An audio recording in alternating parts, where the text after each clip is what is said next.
Well, it's 7:15. I'm going to call to order this meeting of the Committee of the Whole of the Corporation of the Town of Saugeen Shores for January the 23rd, 2023. And the first item on the agenda is the land acknowledgement, which I will read today. We acknowledge that we are meeting on the traditional lands and territory treaty of the Saugeen Ojibwe Nation, which consists of the Chippewas of Saugeen and the Chippewas of Nawash unceded First Nation. We understand this land holds immense significance to the people of Saugeen Ojibwe Nation. We appreciate those who live and work alongside us today and who continue the traditions of their ancestors as stewards of the land we are privileged to inhabit. We thank them for their contributions they have made in both caring for the land and in shaping this community. We commit to truth and reconciliation, to acknowledging the truth about what happened to Indigenous peoples because of colonization, and to reconciliation, which begins with each and every one of us. I'll just share that the opening ceremony for the Ontario Tankard and the Scotties tournament included a wonderful rendition of "O Canada," which was sung by a woman from Son, from the Saugeen Ojibwe Nation. She sang in English, French, and Ojibwe, and was also accompanied by a young student who signed "O Canada." It was incredible to watch. In participating in the opening ceremony, I participated with Conrad Ritchie, Chief Conrad Ritchie from Son. We had to get there so early that we were sitting side by side, and we had a chance to talk a lot. And I did pick up from Chief Ritchie that there's some things going on that they're hoping to do in this term of their council. And I suggested that we had some things going on too with our council, and that it might be interesting to get together and have some kind of joint meeting. He agreed. So I hope that we can make that happen. And that might be a good way for us to share what we're doing and to learn about some stuff going on with our neighbors to the north east on Son lands. As a local government and public organization, we are dedicated to learning about Indigenous culture, to fostering a better relationship with First Nations and their people, and we commit ourselves to actions that move us forward on a path to healing along with the Saugeen Ojibwe Nation. Next item is a disclosure of pecuniary interest and the nature thereof. You can make your declaration right now or at any time during the agenda. Does anybody have one at the moment? Okay, seeing none. Item 4 is related to the agenda. I will let you know that item 6.2, which is the Council Orientation Municipal Insurance Program presentation, has been deleted from this agenda and will show up on a future agenda. So that is no longer on the agenda. Everything else is intact though.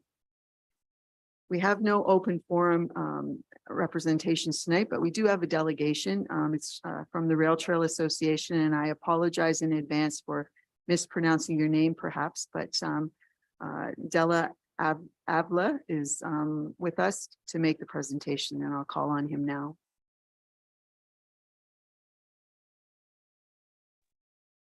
Can you hear me and still see me? Yes. Thank you. You did not mangle my name. You pronounced it perfectly. So thanks for that. Thanks for the opportunity to present. I have a few slides, about half a dozen, that I'll briefly run through and then take any questions. So this is a presentation to delegation. This is my second as president of the Rail Trail Association. Next slide, please. So a brief summary of the SRTA. This is a not-for-profit organization set up in this community with the principal purpose of maintaining an active transportation trail. It is a defined term along the Saugeen Rail Trail. Several of the members of the SRTA have been doing this for several decades. And we do this through a partnership with the town. We have a formal lease agreement with the town that we signed, I believe it was last year, that outlines our responsibilities vis-a-vis the town. The activities of the SRT are overseen by a board of directors, all of whom are volunteers. Further details on the board and some of our activities can be found on our website, which is in the materials. With respect to the website, I would like to add that it was a major project for us last year, so we feel it's more user-friendly, so we encourage all to take a peek at it. Next slide, please. So briefly, over the past year, we've had some really good things happen. Here's a synopsis of some of the things that we're able to achieve. One of our primary goals is really trail maintenance. And how we do that is really our members show up. Some show up regularly to do regular maintenance along the trail. Others show up when we call, such as when there's a storm and we need cleanup. So we were able to do that comfortably with a number of volunteers. I've summarized some of the things we did. It really equates to hundreds of hours of, people in our community just supporting the trail. Among the other things we did was there are different signs along the trail, but the town helpfully brought to our attention that now we stand in our best interest. Some of them didn't really meet the standards as far as how signs were supposed to be, so we've replaced all of them. Tree planting along the trail is a big thing for us, particularly in partnership with certain neighborhood companies. So this year we got good support from Everest Nursery as part of the tree planting initiative. We've done this over the several years with them, so that was very successful. Additionally, one of the things we introduced this year, not this year, over the last several years, but it's a product called Eco Rasta that we lay on parts of the trail just to help with erosion. And the last time we did this, we had several people show up and literally by hand lay bees along the trail. The last piece we did was around the high school. So again, on this page is just a brief summary of what we've done. I've already mentioned the website also, so I'd love for folks to take a look at the website. Next slide, please. Notwithstanding that, it's been a bit challenging for us in 2022. Unfortunately, vandalism along the trail, and I'm sure you will know this along other parts of the town, has been a problem. When I prepared these slides, the River Street was the latest that had happened. Subsequently, in the Rotary Perkins Park storage, someone broke in and tried to hotwire one of our equipment. They were not successful, but they stole a few other things. And that has given us a bit of an insurance headache right now as we're trying to figure out how to recoup some of those costs. The River Street washroom, Memorial Garden, some of these, unfortunately involved, like the washroom, for instance, there was evidence of some, I would say, drug paraphernalia, but some of the other things that happened, such as the Memorial Garden stuff, just didn't make any sense, just smashing stuff. So that's a bit of a problem for us. Now, the good news is the police reported with alacrity and, in some cases have some suspects, but it's unfortunate that these incidents are, seem to be on the rise. The other thing that has been a challenge is really safety along Highway 21. We do know in discussions with the town that some of this really rests with the province, but I think we're hoping that we can focus between the town and us and stakeholders to see if we can advance that. And what I mean by safety at Highway 21 is the trail crosses Highway 21, and you literally have to cross the highway if you're using the trail. So especially in the summer when our population does increase, it poses a bit of a challenge for trail users. And then also we've discussed this with the board, with the council before. So some of the challenges have really been motorized use along portions of the trail. And again, some of these are just simply people who, notwithstanding notices and so on, just insist on, using motorized equipment on the trail when they shouldn't. The third piece, which has been a challenge, has been financial, really, because aside of the grants that we get from the town, the bulk of our financial support has come from donations, either through large organizations or principally many small donations for membership. So when our membership numbers go down, it just negatively affects us. So this year, 2022, we had budgeted roughly 10,000, and our donations are set at between $50 and $100. That's effectively what people donate as members, and it went down by 20%. We're not exactly sure why that's the case, although we do know in some cases that folks have written to us, either they've been dissatisfied with things such as the perception that we haven't been able to manage motorized use on the trail, for instance, or they have different issues that they've indicated that if those don't change, they wouldn't support. But we're hoping to remedy that in the coming year. And the last piece is really, again, a lot of our equipment really involves people literally donating. So when we clear snow on the trail in the winter, for instance, it's members literally showing up with their equipment and then they use it for those purposes. So in cases where the equipment is not usable, then we have a bit of a problem there. So that's a summary of the challenges. Next slide, please. Having said that, I don't want to end on a negative note. We have hopes and plans for 2023. We obviously want to continue with the maintenance we've done. We have a core of volunteers who've indicated that they are happy to support. We're always looking to increase volunteers. So in your positions as council members and members of the community, anyone who wants to join the association, please spread the word for us. We also hope to continue use of the Akorasta material. We bought quite a fair number of that we're storing. We've had discussions with the town on a number of people have raised a bit of a concern about the use. The specific concern that was raised was really some sort of instability for some bike users. We've talked through that with the town, and our understanding is they want to observe sort of how it goes before they allow us to continue using it. So we hope to get back to that fairly soon. Additionally, we're hoping to at some point be able to expand the trail. One of the thoughts we have is maybe expand the trail all the way to Dennis Dam. Now we have no solid sort of plans for that because we'd have to do some sort of feasibility studies and see what that entails. But we would love the trail to be expanded. Additionally, folks have indicated that while we groom the trails very well, they would like specific grooming to support things such as cross-country skiing. And so we're hoping to look into what that entails. So you'd have sort of a side of the trail that people can do that on, and another side where people sort of keep using it the way they do. And then one other project we have is really along the trail have digitized maps to help users.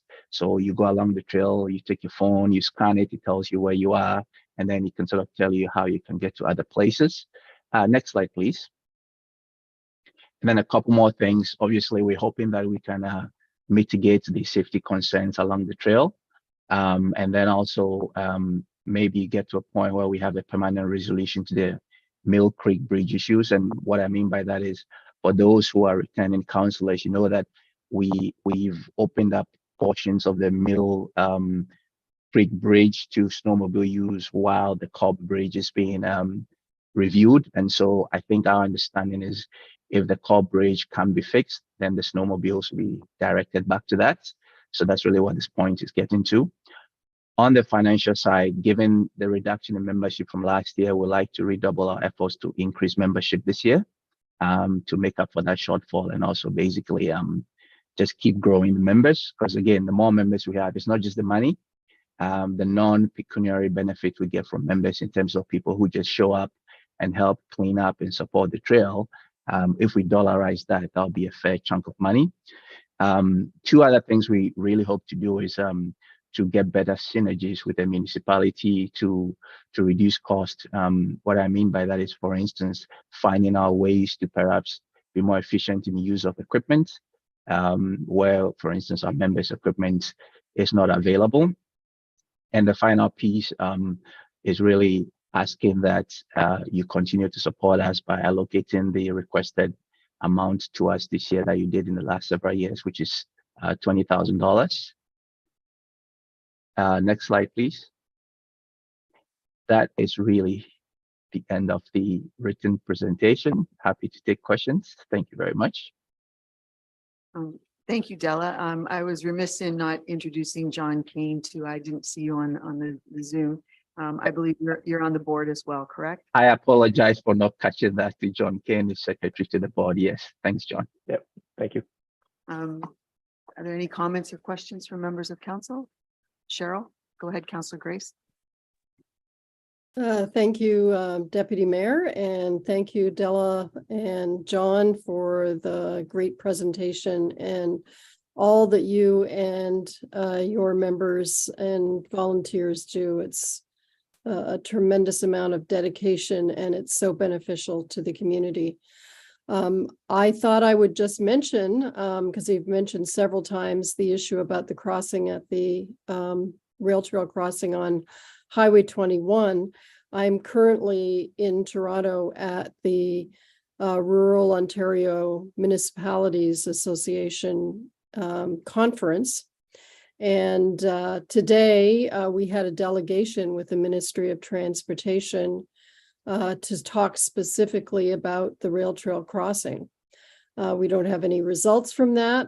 But I thought it was a very positive meeting where they're quite aware of the issue, and we talked about how things have changed in the last 5 years since they did the last time the ministry did an assessment of the crossing was in 2017.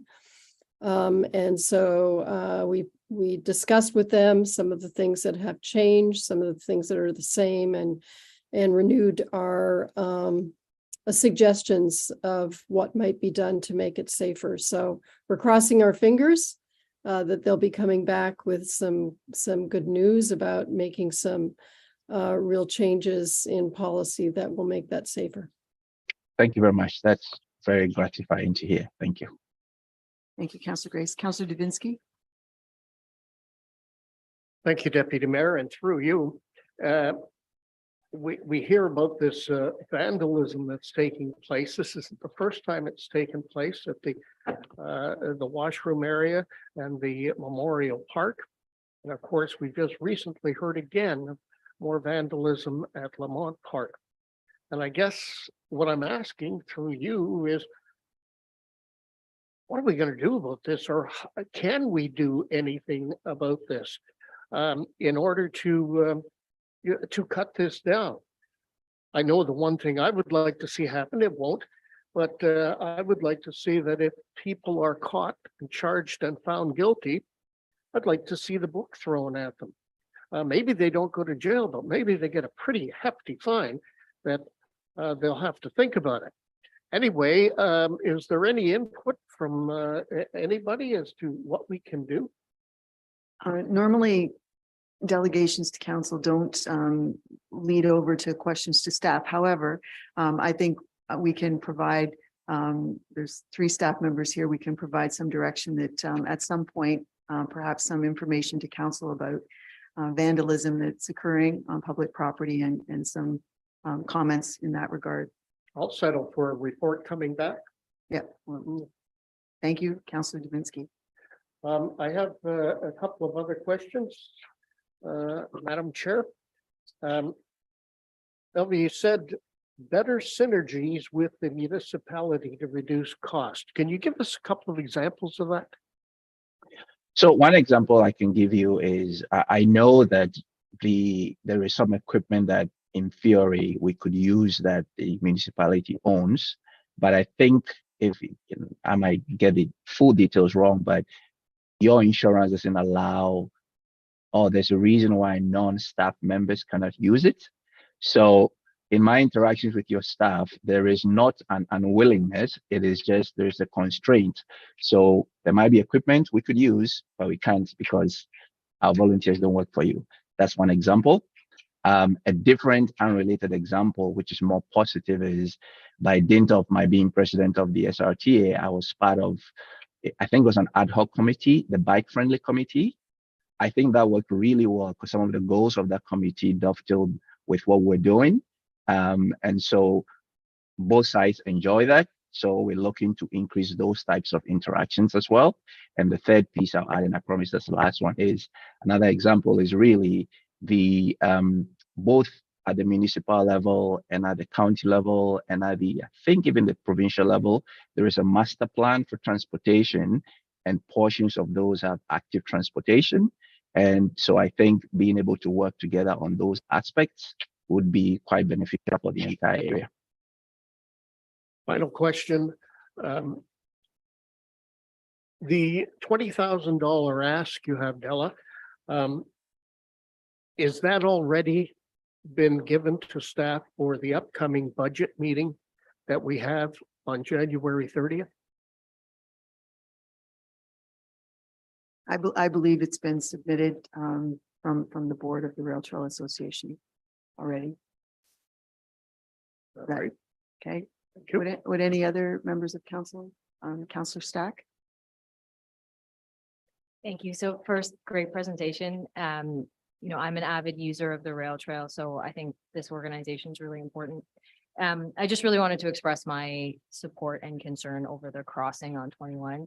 You know, I use that both with my friends and, you know, with their kids. And so I just want to echo and thank Cheryl for that delegation and encourage everyone to write to the Minister of Transportation and frankly, the Minister of Municipal Affairs and Housing and echo the need for review of that crossing. I think particularly in the summer, it's dangerous. It's difficult to cross when you're not in a car. And I think it's something that deserves ongoing attention. And, you know, once again, thank you for raising it. And Cheryl, thank you for raising it today as well.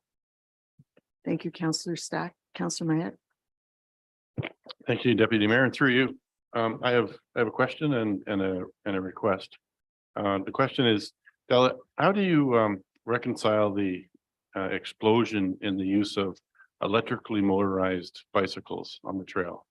The prevalence has gone up dramatically over this past year, and some of these bikes are just about as fast as road bikes. And so, are you okay with those, or do you have a stance on those?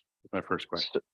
So I will not give you my personal view, but what I will tell you is that the definition of active transportation includes certain e-bikes, as I'll call them.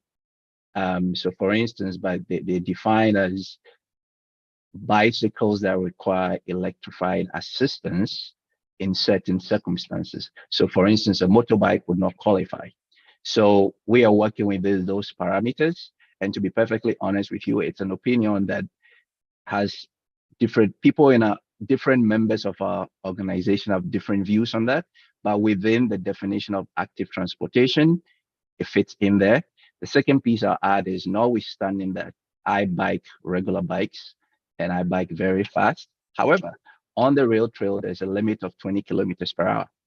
So whether you're doing a road bike like me, or whether you're using an e-bike, in certain areas, that is the maximum speed. So you would have to respect that speed. But as to whether or not we can allow those bikes, I think within the parameters of what is defined as active transportation, certain e-bikes are allowed, and that's not something we can control.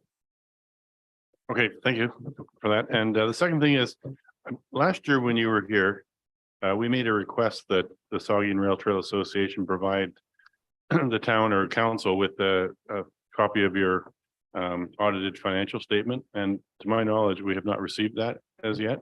I wonder if we could make that request once again so that we can make an informed decision when it comes to budget allocations. Thank you. Thanks. And I'll give you exactly the same answer I gave you last year, which was that within our lease, there was a definition or a summary of what we're supposed to bring. I think what happened this year was also, this is an odd year because this is an election year and we don't have it often. So this meeting would have happened in September, which would then have properly coincided with our end of year. So we will follow the contract and provide the information. No worries there. Thank you very much. Any further? Councillor Myatt, or sorry, Vice Deputy. Myatt. Thank you, Deputy Mayor. Del and John, I really appreciate all you do. Saugeen Rail Trail Association is a fabulous group, and you contribute tens of thousands of dollars per year in volunteer labor, and I'll certainly be supporting again for the 8th straight year. I'll be supporting that $20,000 that comes forth in budget time. So thank you for that. I just, the eco raster, I heard you say that the use of it's been suspended, and I just wondering why the suspension, and also that material, how's it standing up, Della? Is it, you're finding it's been on 3 years, I think, one section? How's it standing up, and the cost versus stone dust versus asphalt? Like, is it pretty expensive product?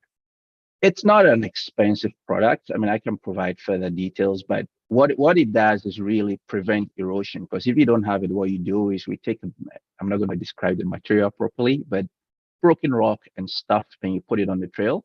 And then what happens invariably is when it rains, it washes off. So what this does is it goes below, then you lay the rock and stuff on it, and it stabilizes it. So we've trialed it initially, I think it was 3-4 years ago, and then subsequently we've been using it. I think beginning this summer, I personally had one email from someone who was concerned that their road bikes, and it is a fact that if you're on very thin tide road bikes, initially when you hop on it, it might feel destabilizing. So there was 1 or 2 comments like that, but I do also understand that there were other comments from other folks with the town, and then my understanding was that they were just pausing to test it out. So I can't really answer why, Okay. That's fine. That was pet friendly, the little tiny paws of the wee dogs. Is it fairly pet friendly? It is, because the actual EcoRust product itself, I mean, there's no animal that can eat that, because it's I'm holding my fingers up for record. It's about 2 or 3 inches, and it's little plasticky kind of it looks like a net, and you just lay it down and the rock goes over it. So when you're walking on it, you're not really exposed to a lot of it. There's still the rocks, and so where you don't have it from a distance, it looks the same. It just makes the bottom part one more erosion resistant. Great. Just last question, Deputy Mayor, if I could. Your idea about Denny's Dam extending the trail to Denny's is of interest. Any idea, Della, where that route, what the route would follow? Is it basically Carlisle Street, or what, is there anything off road in that area where a trail like that could go off road? With Carlisle is one option. The other option is in the golf club. There is a road that goes in through there. That's another option. Obviously, we would have to see who owns the different lands between where the trail ends and Denny's Dam, and deal with whatever permissions. But there are pathways there. Yes. Interesting concept. Thanks again for your presentation, and thanks for all you do. Really appreciate it. Thanks for the time. Thanks for the audience. Thanks for the support. Looking forward to the 20,000. Yes, thank you very much. Thank you. We will sign off. Okay, we'll keep going now with agenda item number 8 is report of municipal officers, and we have 8.3 is a staff report related to residential intensification guidelines, and the people that are going to speak are from MHB, which is a consulting planning company, and I believe we have Andrea Sinclair and Caitlin Hughes on the line. I don't know which one of you is going to lead. Jay's going to introduce them, so I'll turn it over to Jay. Thank you, Deputy Mayor. Yes, just before we turn it over to Andrea, I just wanted to, other than introduce Andrea, I just wanted to highlight that this is a project we want to introduce to council because we think it's important. It's something that came out of the task force's recommendations as we embark on our journey to ensure there's more attainable housing constructed, that design guidelines such as what the process we're going to go through can make sure we maintain the small town charm. And so we're fortunate that we were able to hire MHBC and Andrea in particular, because this is something they've worked on quite a few times through MHBC. And so if I may, Deputy Mayor, I've turned it over to Andrea to walk you through the introduction and our next steps. Thank you, Jay, and good evening, Council. I saw all of you last week. You didn't get to see me, so I'm happy that we were able to bring this back this week. Caitlin Hughes in my office will be working with me on this project, but it'll just be myself this evening. So as Jay mentioned, it's just the very start of this project. We wanted to kind of have this meeting to kick it off with council and let you know the purpose of the project, where we hope to go with it, and also get some of your preliminary thoughts before we go out and engage with the public and the community development community. So I do have a brief presentation. I'll try to move through it fairly quickly, but happy obviously to answer any questions that come out of it.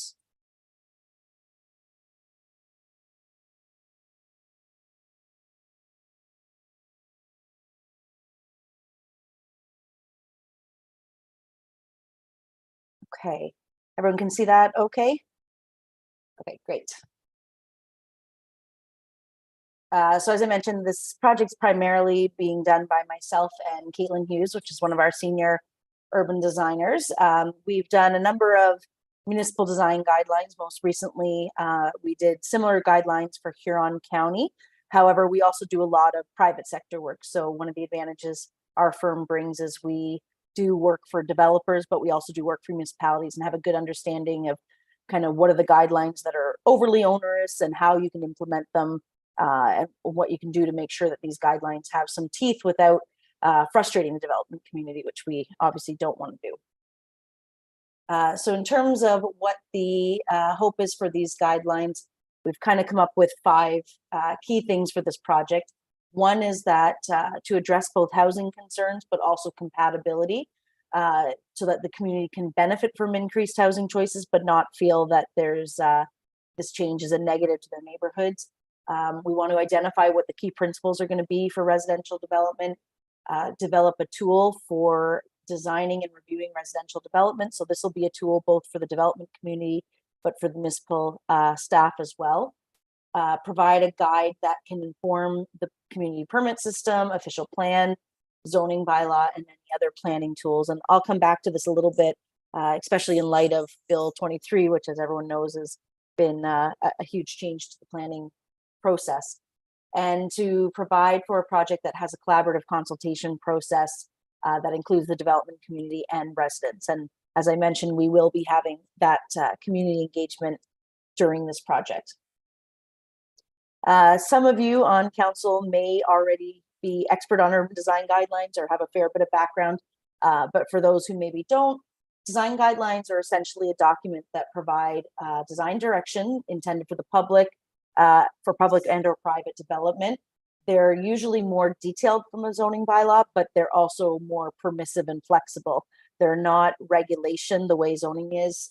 They are intended to allow for some give and take, but set out basically what the municipality is hoping to get in a project. Guidelines can address things like your site design, building design, landscaping, and other aspects of development. Again, there's been some changes recently to the Planning Act that I would say minorly affects this, but as a whole, these are all still things that you can deal with in guidelines. They're usually very visual, so there's a combination of text and visuals to help illustrate what the design intent is of the municipality. And again, it's meant to be a tool that's used both by your municipal staff, by council, and the development community. These are just some images to kind of give you an idea of the types of things that you may find in the guidelines. So in the left, this is sort of how you can demonstrate that if you were to pair driveways for new development, you open up better opportunities for on-street parking and more landscaping in your front yard. This is an image showing roof lines and height, so you don't have those really jarring contrasts between, say, a low bungalow and a 3-story beside it, really close together. These are other types of illustrations you may find in the guideline package. This is showing some of the considerations for corner lots, and where you have things like a lot at the terminus of a T intersection, you might want some increased design value on those types of really highly visible lots. And why need guidelines? The first is it sets the expectations of the municipality early in the process. It's always better right up front at pre-consultation to let developers know, got a package of design guidelines that we're going to be using to review your development application. If you're generally in accordance with these guidelines, then it's going to be a much smoother process. The really intent of this is to not add more red tape. It's actually to try to avoid it by having a very clear right from the beginning on what the expectations are, to ensure that development, especially when you're dealing with intensification, is going to be compatible and enhance your existing neighborhoods. And compatible doesn't mean the same as. I think everyone knows there's a need to have more intense and different forms of housing, but it can be done in a way that's still going to be compatible with your typical low-rise single detached. And really, because having good design does build trust between the public and the development community. And what we're finding is, when projects are continuously done well, people don't often know or don't always know how to articulate what they want to see, but they definitely will articulate what they don't want to see. And if they're continuously seeing bad design, they start to really lose faith in sort of the public process and the planning process. This is just an example of 4 units in a townhouse type bungalow townhouse. And the one on the left, I would say, is a pretty basic version. And then just how with things like articulation and roof lines and some of the things that these guidelines can speak to, you can get kind of a more enhanced product. In terms of how the guidelines will be used, again, all of these things are things that the guidelines can look to and that are typical when you're looking at intensification. So looking at the surrounding context, compatibility, as you'll hear me mention multiple times, the best way to lay out a site. So making sure your parking and your driveways are the way that we want to see them laid out. Landscaping, especially when it comes to landscaping between existing development and new. The best way to do your parking, and then overall building mass, and then of course your setbacks, which are usually contained right within your zoning bylaw, but these guidelines can also inform changes to the zoning bylaw in the future.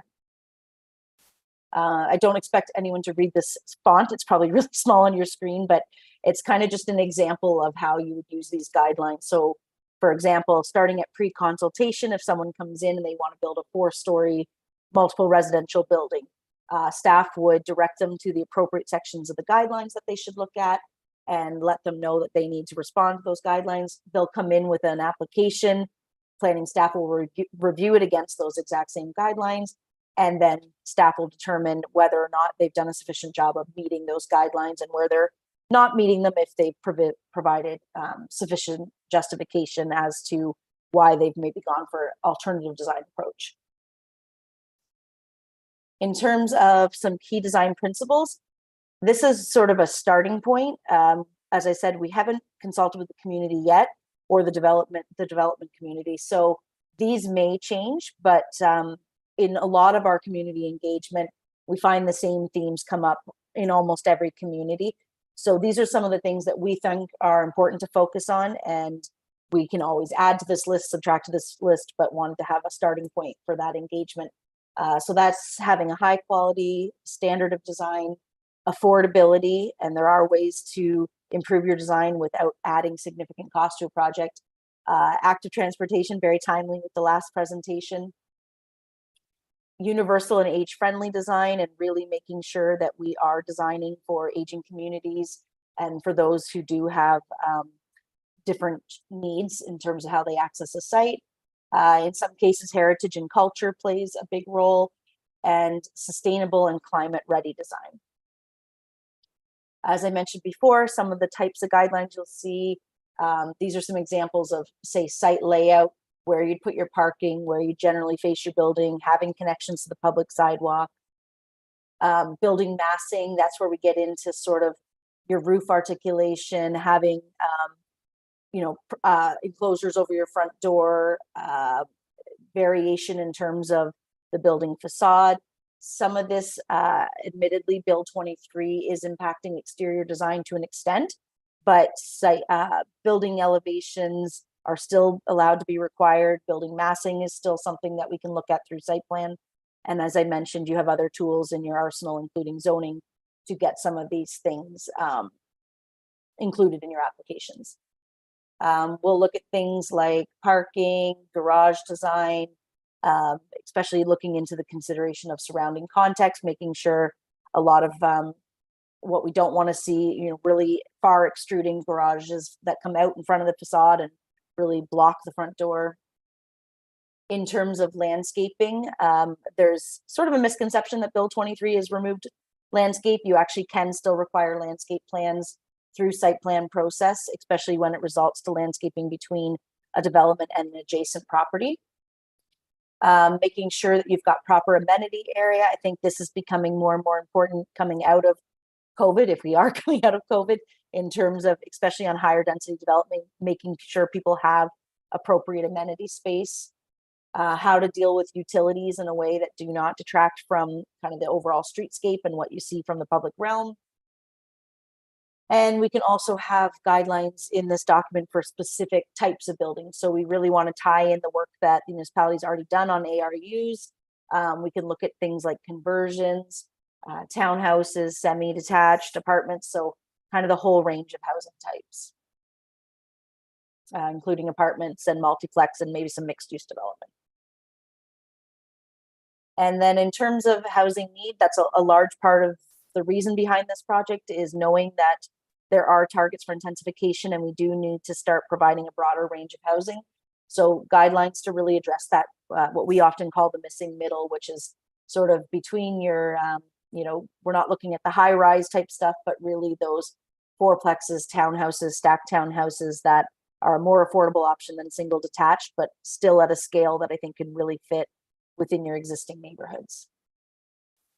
In terms of talking to the public about these things, what we've also found is sometimes there's a lot of concern raised about density, but it's often really the form of housing that people are concerned about. So just wanted to show you all some quick visuals of same number of units, but done different ways. And you can see how different forms of housing can have a completely different look in terms of density. So each one of these examples has 3 units, just done in completely different ways. Each of these has 4 units. So, you know, the top left photo is really just 4 units that was in what was once just a single detached large house, versus sort of a townhouse development that people are maybe more used to seeing. And then again, 6 units done 4 different ways. So just that the number of units is often really not the concern. I think it's these other things like the form of housing, how it lays out, what the parking situation is, as opposed to the actual number of people living in a dwelling, because often you can't actually differentiate how many units a building has. So that was a quick overview. Hopefully I didn't speak too fast. In terms of next steps, as Jay and I both mentioned, this is really the start of the project. We're going to be going into consultation and setting up a public open house to get some feedback from the public in terms of what are their concerns with intensification, what do they like to see with intensification, what's important to them in terms of these key principles. We'll be having draft guidelines that will then be reviewed by the public and development community. And then and we hope obviously that council will take part in those open houses. And then following that, we'll be developing these guidelines for all of you to review and hopefully approve. So I'll leave it at that, and I'm happy to answer any questions, and I'll just stop sharing so I can actually see all of your faces. Thank you. Thank you, Andrea. The floor is open. Councillor Stack first. Thank you for the presentation. So obviously I think this is critical and a really important step. And so I just wanted to emphasize the importance to council and to the town about making sure we do proper as much advertising for public consultation as we can. I think we've heard recently on a couple of different developments, people have expressed concerns. And I just think for something as important and the opportunities that this presents, I just want to make sure we promote the public consultations on every platform. And if it's appropriate to do so, that the councillors who have social media do so as well. I just think, again, we've heard that feedback that people really want to know and participate. So I just think we make that, make every effort we can. And then I just wanted to comment about how I see the value, and particularly for the multi-use housing. And I know we've seen some commentary recently from some members of the community around density.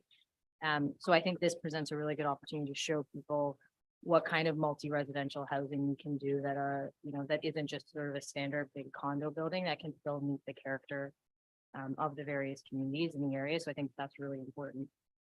And then the final comment, and I guess it's a comment / question.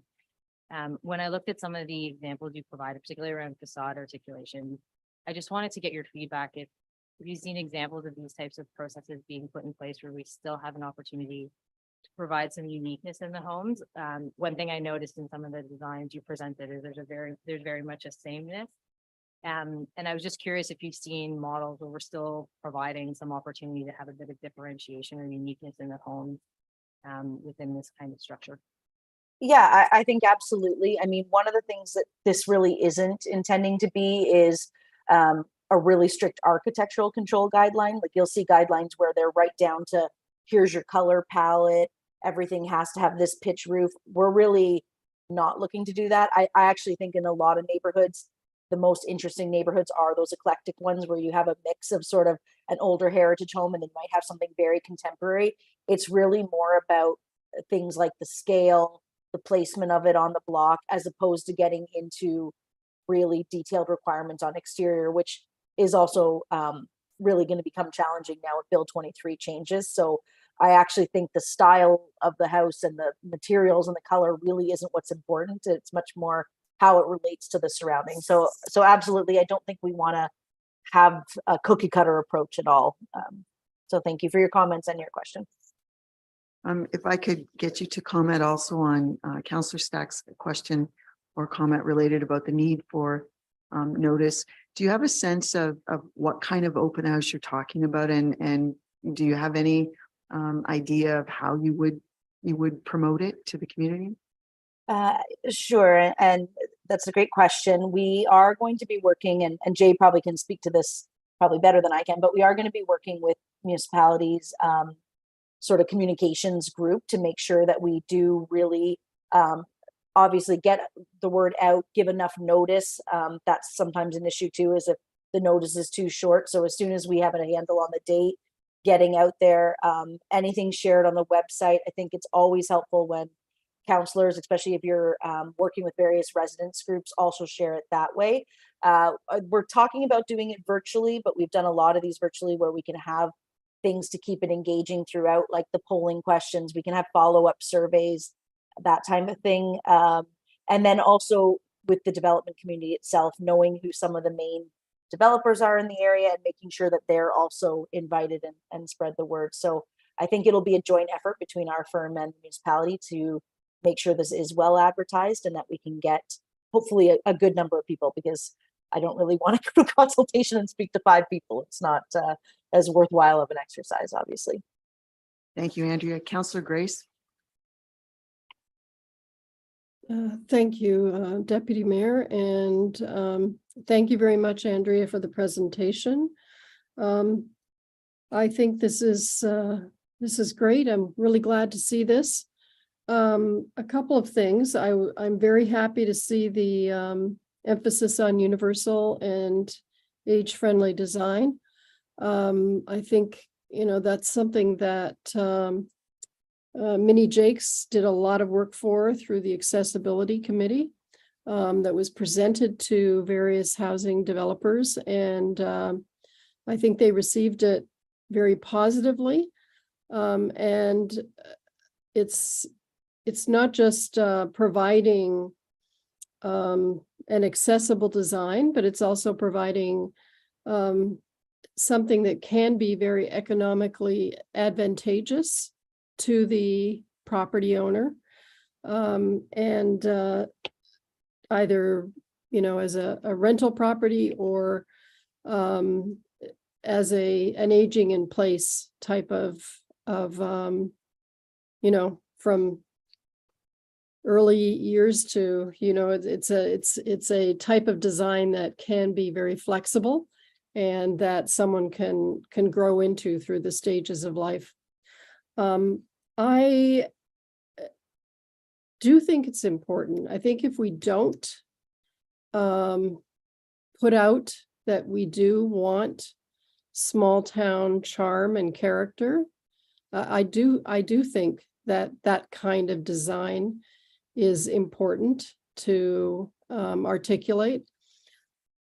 I'm not talking about color. I'm not talking about necessarily the type of material, but when those pictures that you showed and shared with us in your presentation, to me, those are pretty consistent with that. And I know, of course, everybody has their own taste and aesthetic values, but I think it's more than just height and that kind of thing. I think it's, for me, you know, I think it's important to, that's a value that I think we need. There's a good quality of life and economic reason for us to try to keep that kind of character in our town. So anyway, those are my thoughts, and thank you very much for the presentation and the materials. Thank you. Would anyone else wish to speak? Oh, sorry, Bud Halpin, Councillor Halpin. Thank you very much, and thank you for your presentation. I would like to echo Councillor Stacks. I'm sorry. I really apologize for that. Comments about it's really important to have very robust public consultation with this. I notice on your screen, on your presentation, it says project initiation, consultation, refine and finalize, deliver. Would there be anything wrong with, after the refining and finalize, to do another consultation again, to present it one more time? Because what the community permit planning system, I think is going to be a very valuable tool. My worst fear about it is we make something that works really well, maybe not doing exactly what we want. So I just want to reiterate, it's really important to have a robust public consultation on this. And, you know, I would be very much in favor is after the refining and finalizing that we present it to the public again. That's my one comment. The other comment is I like a lot of your drawings and everything about retaining the town character, but just to be the devil's advocate a little bit on the town character, if you live in the part of town that I live in, there aren't great big century homes and fancy gables like that. Rather, there's a bunch of little cottages and stuff like that. So defining the small town character is not going to be the same from neighborhood to neighborhood. I put that out. And my next comment, or is kind of a question, is I wondered if Jay would want to comment on how he feels this would really benefit the community permit planning system. What's, or is that too vague a question, Jay? Deputy Mayor, thank you.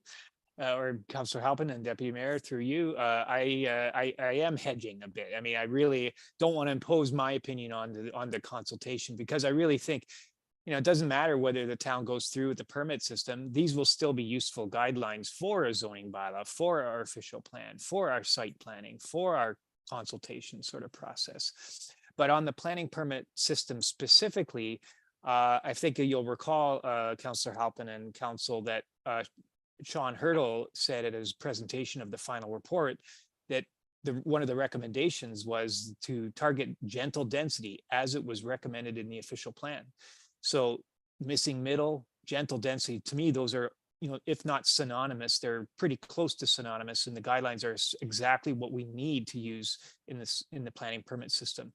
And so part of the scope of MHBC's work is to provide a document at the end of the process that outlines, you know, I hope I'm not putting words in your mouth, Andrea, that says, what do we need to put in the permit system, or what do we need to put in the zoning bylaw, and a specific quote if needed, to give effect to those guidelines. And so I say that's hedging because I don't know the wording, but I think that's pretty direct on how they can be applicable to the permit system, zoning, or any of the documents that we might use to implement the guidelines. Okay, thank you for that, Jay. And I would just add to that, that's exactly right. That is usually our intent is, as I said in the beginning of the presentation, making sure these guidelines have a bit of teeth. So we often do at the end sort of say, okay, here's a typical policy you should make sure is in your OP that speaks to the guidelines. Here's some things you might want to consider in zoning, especially with some of the site plan powers being pulled back. So Jay and I will be working closely together on that. And in terms of consultation, I think those are great points. I think what we had intended is we'd go out with an initial, but also have that draft for public review, and then certainly have the further meeting with council that would be open to the public where we're presenting that, but we can still receive additional feedback and kind of do a final coming out of any final comments that come out of that as well. So do want to make sure when there's a final draft out there, it is very much a final draft and not just the next time I see you all, this is done and we're no longer making any changes. So making sure there is that sort of further reach out to those who participate in the process and even those who maybe missed the first round that want to look at the guidelines once the draft is up on the website. Thank you. Thank you. Would any other members of council wish to speak? Okay, seeing. Oh. Your little white hand is very small in the corner. Sorry. Thanks for waving. Councillor Gray. Sorry about that.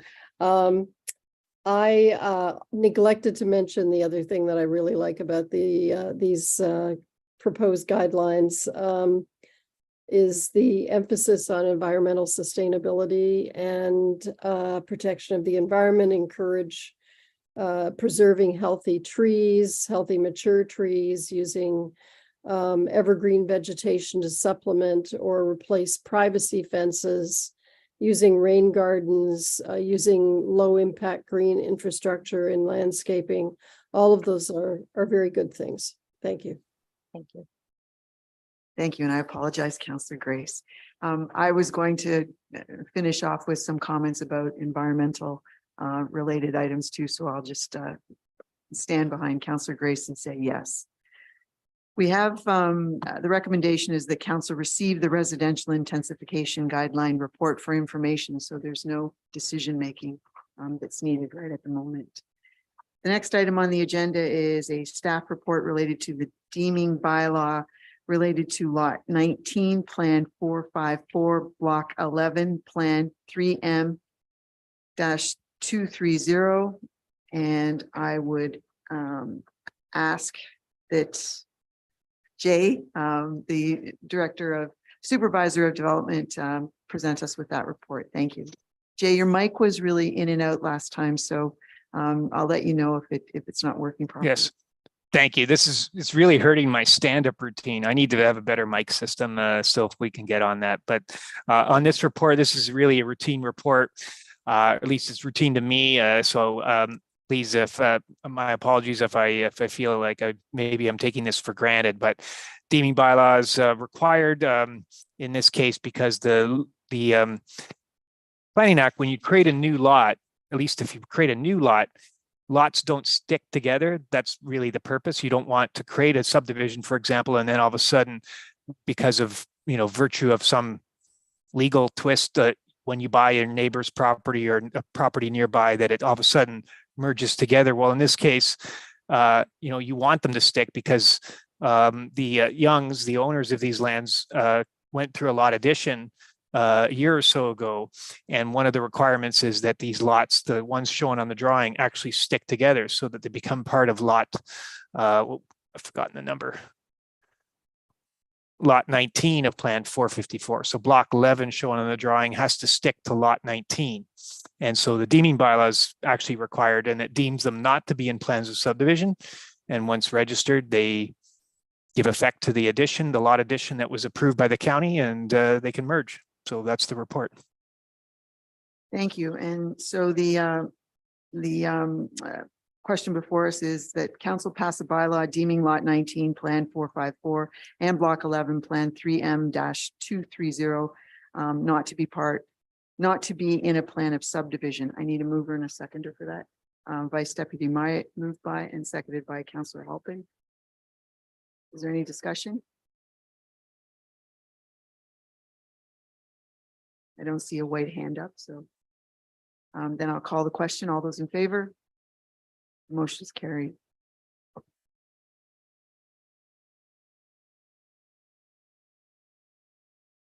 The next item on the agenda is 8.7.1, which is one of the communications we've received. It was a thank you letter related to the Vigil Against Violence event at Coulter Parkette, and it was sent by the Canadian Federation of University Women's Southport Group. Are there any comments from any member of council? This is just on the agenda. Okay, seeing none. Then we'll go on, and the next item is adjournment. So I would entertain a mover and a seconder for adjournment. Moved by Councillor Myatt, seconded by Councillor Davinsky, that this committee of the whole meeting of January 23rd, 2023, hereby adjourns at 8:14 PM. All those in favor? Okay. I don't believe we need to take a break between meetings because the next agenda is fairly straightforward. Is anybody want a break? And just going forward, I call to order the regular council meeting of the town of Saugeen Shores, January 23rd, 2023. And are there any disclosures of pecuniary interest for anything on the agenda? You can declare now or at any point during the agenda when the topic comes up. Seeing none. We have item 5 on the agenda is the adoption of minutes. We have the recommendation is that council adopt the minutes of the council meeting of January the 9th, 2023, and note and file the minutes of the committee of the whole meeting of January 9th, 2023 has presented. I need a mover and a seconder for that. Seconder, Councillor Stack. Are there any errors, omissions, or comments relating to the minutes? Seeing none, call the question. All those in favor that we adopt the minutes? Carried. So item 6 includes a couple of items. The community services report is that council pass a bylaw to authorize a 5-year lease agreement with the Southampton Arts Center for office and gallery space at the Southampton Town Hall. Is there any questions, comments, or discussion? You would have noted that a copy of the lease agreement was sent out and is now attached to the agenda. Okay. So I'll just keep going on here then. There are a number of planning reports from January the 16th. One is that zoning bylaw amendment Z-2022-058 by Miramichi Shores Limited in care of Tom Clancy be received for information. That zoning bylaw amendment application Z-2022-076 submitted by Ron Davidson Planning Consultants Incorporated on behalf of Ernest Properties, Inc. in care of Dustin Ernest, and the attached draft amending bylaw be received for information.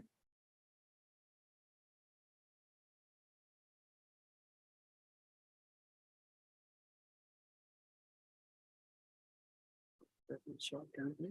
So.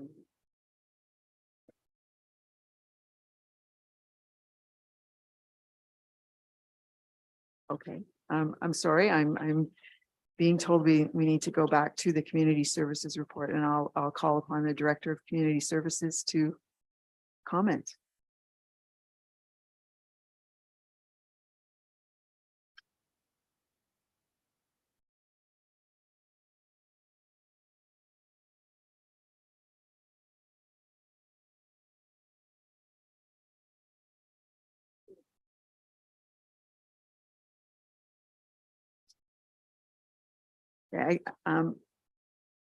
I've been encouraged and advised that we need to have a mover and a seconder for 6.1 on the agenda. So there's I need someone to move that we pass a bylaw to authorize the agreement with the Southampton Arts Center. Moved by Councillor Davinsky, seconded by Councillor Mayette.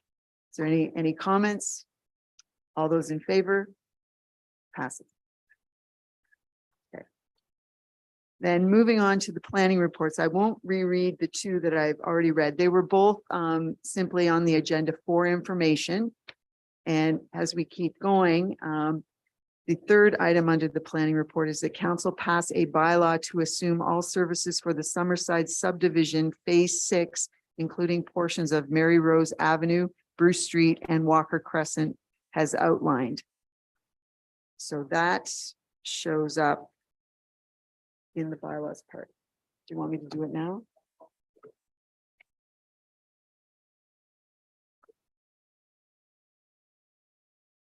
Okay. We did actually cover all of this in advance, so and my bad. Anyway, so I have those 3 planning items. 2 again are for information, and the third one is that council pass a bylaw to assume the services in the Summerside subdivision phase 6 with the 3 streets that I mentioned. So I need a mover and a seconder. Councillor Davinsky, seconded by Counselor Halpin. Is there any discussion about any of those planning items?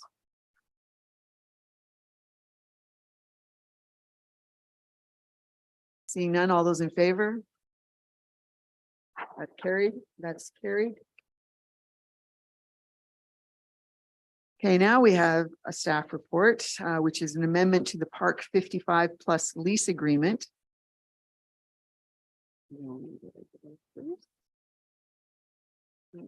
Would the Director of Community Services like to speak to this? Sure, and Thank you. yes, and thank you, Deputy Mayor. Just a quick information report from our Manager of Recreation, Lisa Billing. Following the January 9th Committee of Whole meeting, park representatives reached out after the meeting, just indicating that their current program schedule did not require full use of the Rotary Hall on Mondays, but they're worried about forfeiting their time. So we just added 2 clauses, 7B and 7C, into the agreement, just to allow a little bit of flexibility on their part and also our part. They could return certain blocks of time and we could rent those out for revenue, but when they need them, that they will still be allocated to park. So we're happy with those revisions. Thank you. Are there any questions from any member of council?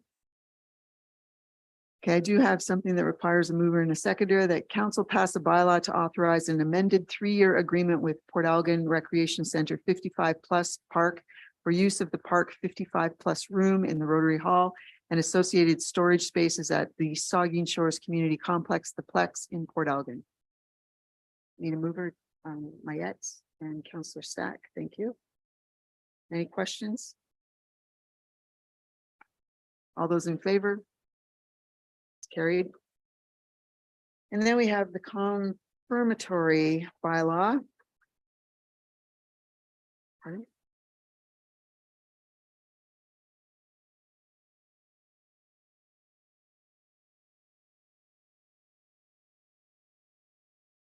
Okay, there's it's that the following bylaws are hereby read a first, second, and third time and finally passed and sealed this 23rd day of January 2023. The first one being bylaw 06-2023, being a bylaw to authorize the entering into of a lease agreement with the Port Algon Recreation Center, 55+ Park. Number 2 being bylaw 07-2023, being a bylaw to authorize a lease agreement with the Southampton Arts Society. Number 3, bylaw 08-2023, being a bylaw to deem lot 19 on plan 5454 and block 11 plan 3M-230. Bylaw 09-2023, being a bylaw for the assumption of works and established roads as public highways on plan of subdivision 3M-250. And bylaw number 10-2023, being a bylaw to authorize the entering into a land use agreement with David Schmelk for access of Shipley Trail. Need a mover and a seconder. Councillor Halpin. Councillor Stack. Is there any question about any of those bylaws? Any comments, Councillor Mayette? Yeah, just a quick question. Could you articulate the difference between the Southampton Arts Center agreement that we authorized in the last motion on an article item number 2 and this bylaw that we're authorizing here? Are they the same thing? I believe they are the same thing. We're just making sure we got it this time. Yes. Okay, all right, doubling down. Is that? I'll ask the clerk though for clarification. Thank you, through you, Deputy Mayor. I realize that it seems a bit repetitive. The first one in, what was that, item number 2? That was to basically receive what was recommended from the Committee of the Whole. But what we just did now, a moment ago, or what council did just a moment ago, was to actually adopt the bylaw. So that the first resolution did not adopt the bylaw formally. It just said that. Yeah. Correct.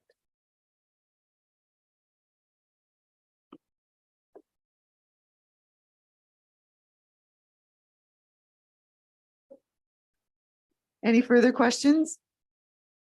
All those in favor? Carried. And now we're at the confirmatory bylaw. The bylaw 11-2023 being a bylaw to confirm the proceedings of the council meetings of the town of Saugeen Shores on January the 9th, 2023. And January the 23rd, 2023 is hereby read a first, second, and third time and finally passed and sealed this 23rd day of January 2023. And we need a mover and a seconder for that. Councillor Halpin, seconded by Councillor Stack. Any questions? All those in favor? And now we have a motion that this regular council meeting of January the 23rd, 2023 hereby adjourns at 8:25 p.m. Moved by Councillor Duhane and seconded by Councillor Stack. Any questions, concerns? All those in favor? The meeting is